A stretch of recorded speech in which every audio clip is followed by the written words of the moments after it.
People think it's a video game, but in a video game you have checkpoints, you have restart points. In a drone, when you fire that missile, there's no restart.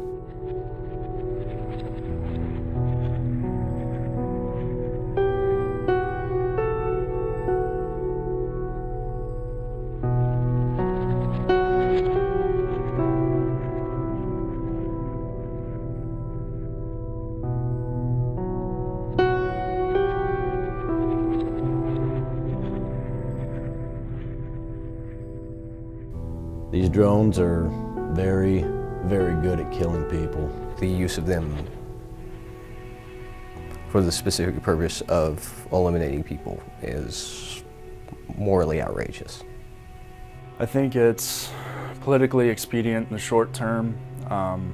Obviously, you're taking out a lot of targets and it looks good, but oftentimes the bad side of a drone is the only thing that a person on the ground would see. We were very callous about any real collateral damage. We would, whenever that possibility came up, most of the time it was a guilt by association, or sometimes we didn't even consider other people that were on screen. It weighs on your conscience, it weighs on your soul, it weighs on your heart.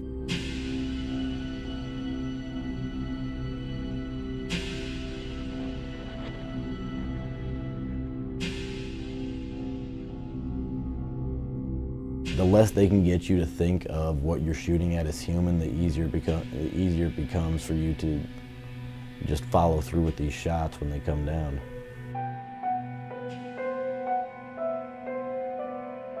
It's dark and you're watching lights blinking on and off, and I'm just thinking about what's happening on the other end. What did I just facilitate by helping with this? What did we facilitate by helping with this? Use of terms like fun-sized terrorist, or little non sequitur terms like cutting the grass before it grows too long, referring to the possibility of killing children or anything like that. It was, you say these things as sort of a mental exercise to somehow rationalize the possibility, or perhaps deal with the reality that it's already come to pass that you have possibly killed children.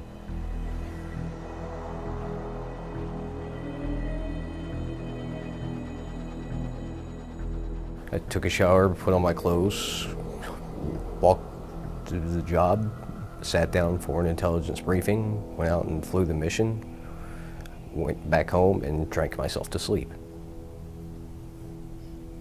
Every night? Every night. The one common thing was, after every shift, was a lot of alcohol consumption. It was the culture there. Nobody had an alcohol problem. It was everybody drank. It became a sleep aid, really.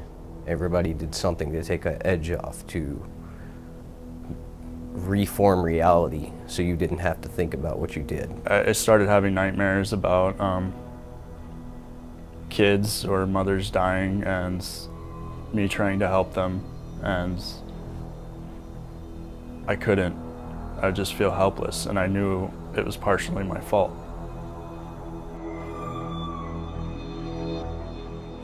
The general mentality was that Hellfire shots were like trophies. People who join the military, we join because of things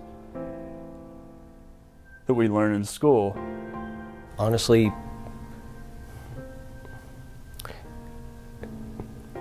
I wish I could take it back. We learn about our government, and we learn about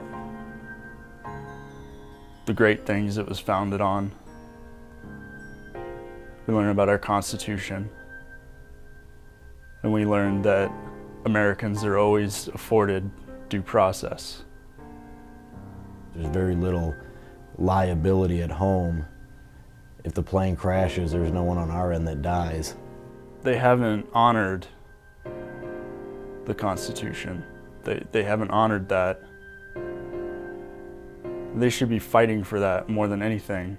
And that's why I voted for Obama, because I thought he was a constitutional lawyer, so he would. And I'm just really disappointed. As Americans, we respect human dignity even when we're threatened, which is why I have prohibited torture and worked to make sure our use of new technology like drones is properly constrained.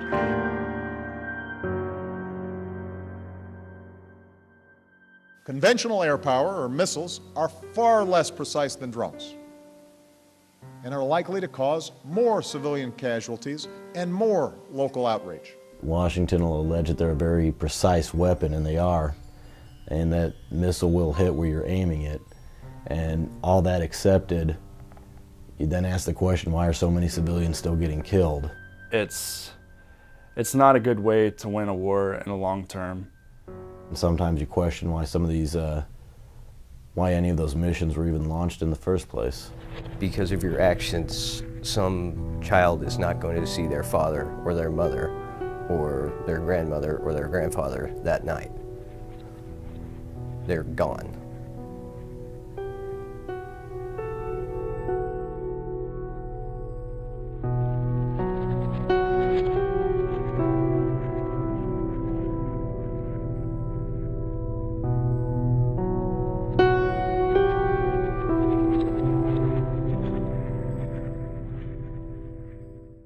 Hey NBC News fans, thanks for checking out our YouTube channel. Subscribe by clicking on that button down here, and then click on any of the videos over here to watch the latest interviews, show highlights, and digital exclusives. Thanks for watching.